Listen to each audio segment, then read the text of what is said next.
Good morning everyone, my name is Michelle, I hope you're doing well. Welcome to another video. It is Friday morning the 22nd of August. In this video we're talking about the world's worst fathers. Now, there's a lot of really bad dads in the world. There's also a lot of bad mothers in the world. When we think about the world's worst fathers, names that spring to mind in the true crime community are people like Chris Watts. Remember Chris Watts from August 2018? Just gone 7 years, actually, since Chris Watts murdered his pregnant wife, Shanann. She was pregnant with their son, Nico. And then he took his two little girls, 4-year-old Bella and 3-year-old Cece, on a ride to one of his job sites, Survey 319. He suffocated them both and then put them into 2 huge oil tankers, one in each tank. And Shanann's body he buried in a shallow grave a little ways away from that job site. While she lay for 2 days underground, she gave birth to baby Nico. It's called coffin death, if you want to go and look it up. You think about people like Chris, right? But there's plenty others. I'm sure there are people who are worse than Chris Watts. In this video, we're talking about 2 of the current world's worst dads. We're talking about Jake Haro and Travis Decker. Both of these cases are horrific. Both of these cases are in the news right now. So we're going to talk about them. Let's go.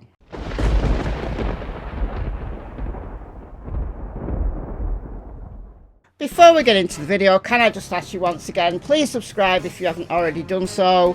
Trying to get to 100,000 subscribers by the end of this year, and I'm almost at 96,000 now. There are people who watch my channel regularly who don't subscribe for whatever reason. It's not a catch, it's completely free. It's not like memberships where there's a fee. It's completely free. Just click the subscribe button and you are done. And once I reach 100k, YouTube will very kindly send me a YouTube silver play button plaque to put on my wall. Alright, without further ado, I talked about Jake Haro and Rebecca Haro yesterday. I'm not going to go into the details so much in this video, but if you want the details of what Jake Haro did to his then 10-week-old daughter, then go and check out yesterday's video. That happened back in 2018. He served 180 days in jail for his crime, while his daughter suffers lifelong injuries. She's 7 now. She can't walk, she can't talk, she can't swallow. Life-changing injuries. Horrific. And Jake Haro is the man in the centre of another missing child case. His 7-month-old baby, Emmanuel Haro. Jake was divorced from someone called Vanessa, who he had his first kids with. The little baby that he almost killed. Why he wasn't done for attempted murder, I've got no idea. However, he was done for child cruelty, along with his then wife, Vanessa. They were both found guilty. Their son, so Jake and Vanessa's son, was born with fetal alcohol syndrome. So he's got issues that are going to affect him lifelong. But then Jake Haro divorced Vanessa and married Rebecca Haro. Now, she is no saint either, or at least her family aren't, because her brother is serving time for murder. Grandma, Rebecca's mother, says that there's no way Rebecca would have harmed little baby Emmanuel, just 7 months old, because she's always wanted a son. They have a daughter together, her and Jake, who has been removed from their home, 2 years old, because the cops know that this pair are responsible for whatever has happened to baby Emmanuel. But he's been missing a week now. The story that she gave last Thursday, she was changing his diaper outside of the Big 5 sporting goods store, and she was accosted from behind, yet punched in the eye. Okay. She fell to the ground unconscious, and when she came round, baby Emmanuel was gone. Now, this kidnapper didn't take anything else, didn't take any money, didn't take her truck, didn't take anything except baby Emmanuel. Okay, all right. I'll believe you, millions wouldn't. No, except I don't believe you. I think it's nonsense. I think Jake did something to Emmanuel because he's just that type of guy, a really bad dad. I think Rebecca is complicit. I think Rebecca has agreed to concoct this ridiculous story. They're not going to win any Oscars for the best performing actors in this particular story. They've been terrible. There might be people who disagree, right? There is a very, very, very slim chance that baby Emmanuel actually was kidnapped. I just personally don't believe it. And neither do the cops. They just can't prove it yet. I think they'll get there in this case. I think they will.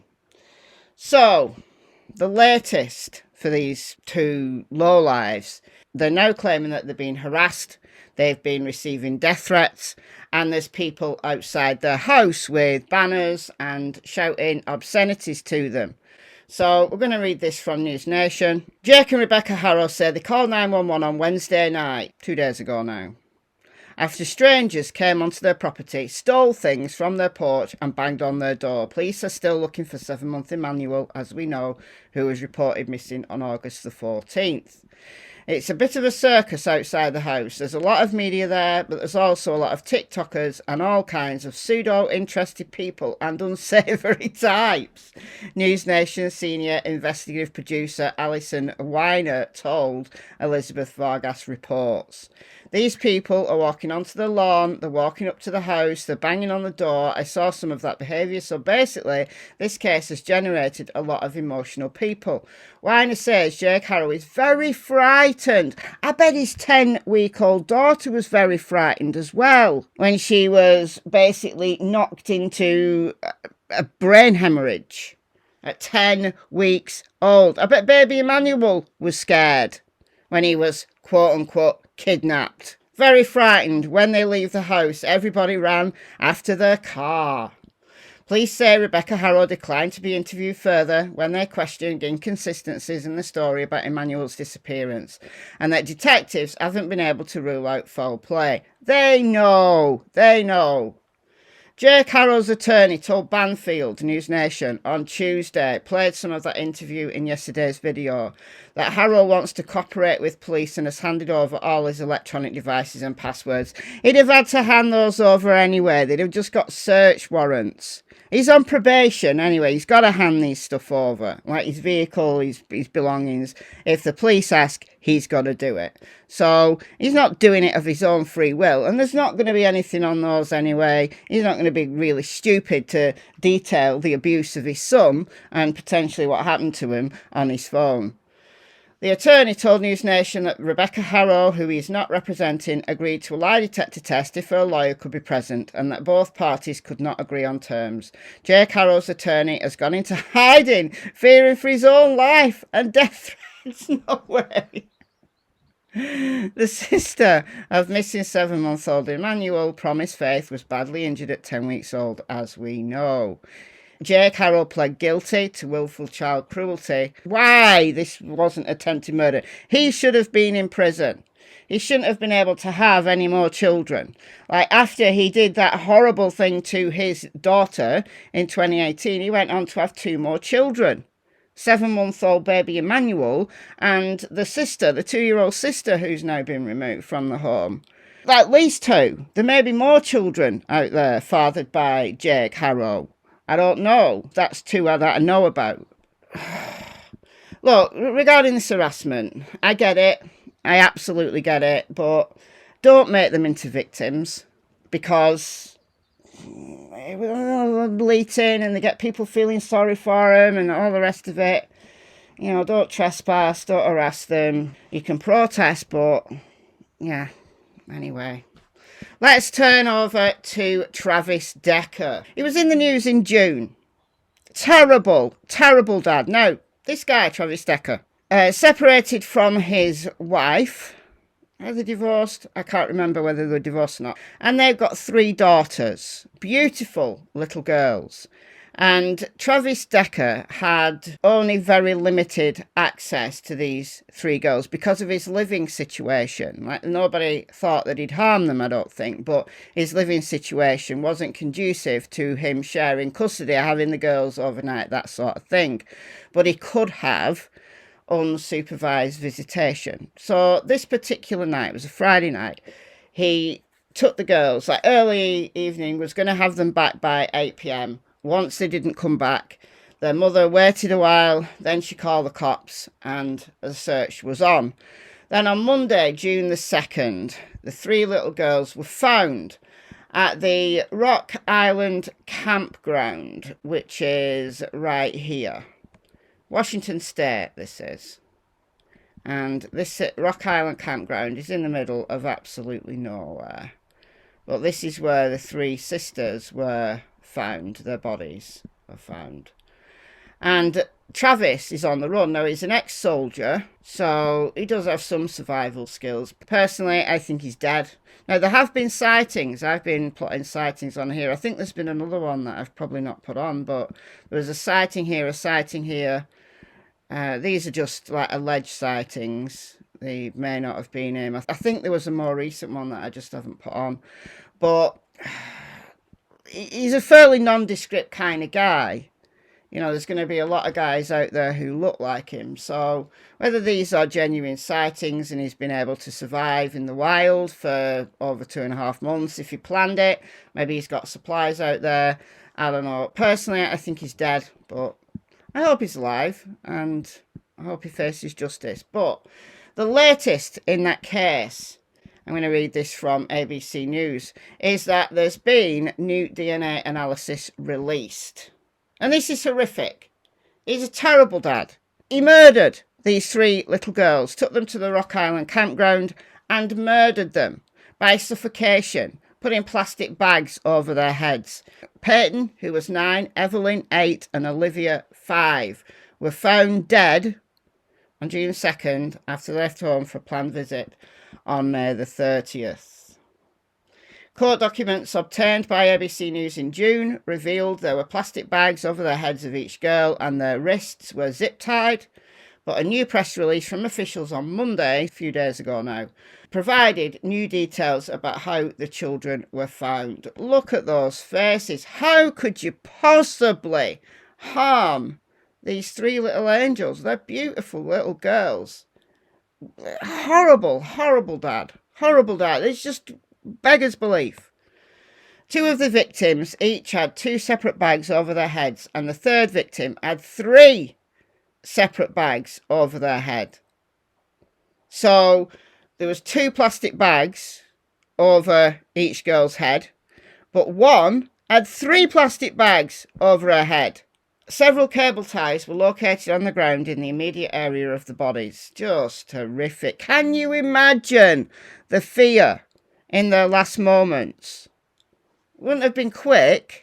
Authorities collected the plastic bags and the cable ties and submitted the items to the Washington State Crime Lab for DNA analysis. On August the 6th, the Crime Lab reported that the DNA profiles matching Travis Decker were found on the plastic bags and on the cable ties, confirming to officials that he is the sole suspect. And there was no other DNA on these bags.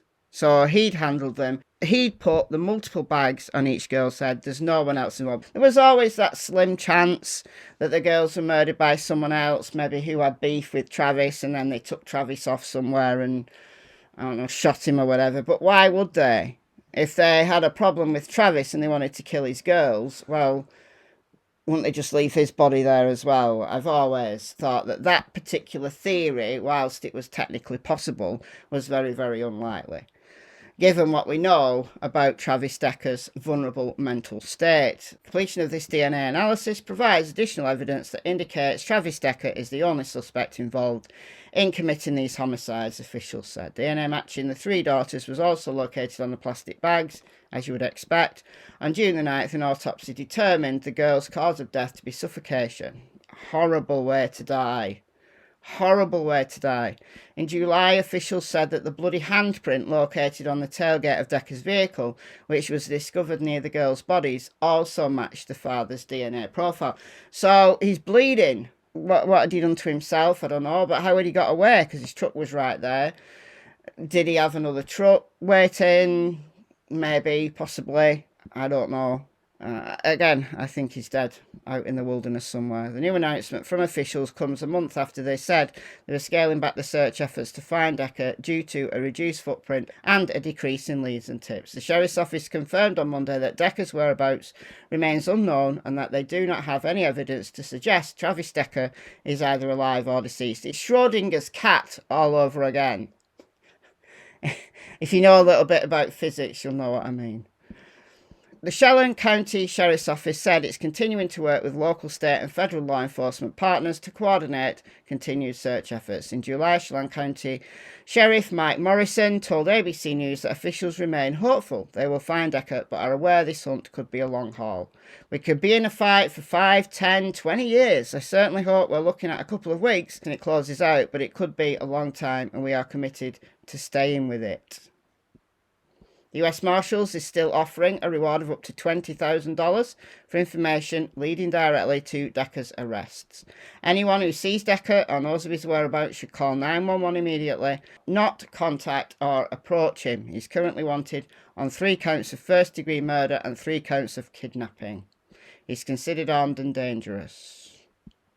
So I'll leave a link to this article so you can click the link and you can go through the timeline. But I've given you the basics here if you're unfamiliar with this case. So these two guys, Jake Haro and Travis Decker, world's worst fathers. Let me know your thoughts in the comments. Anybody you can think of are even worse than these two?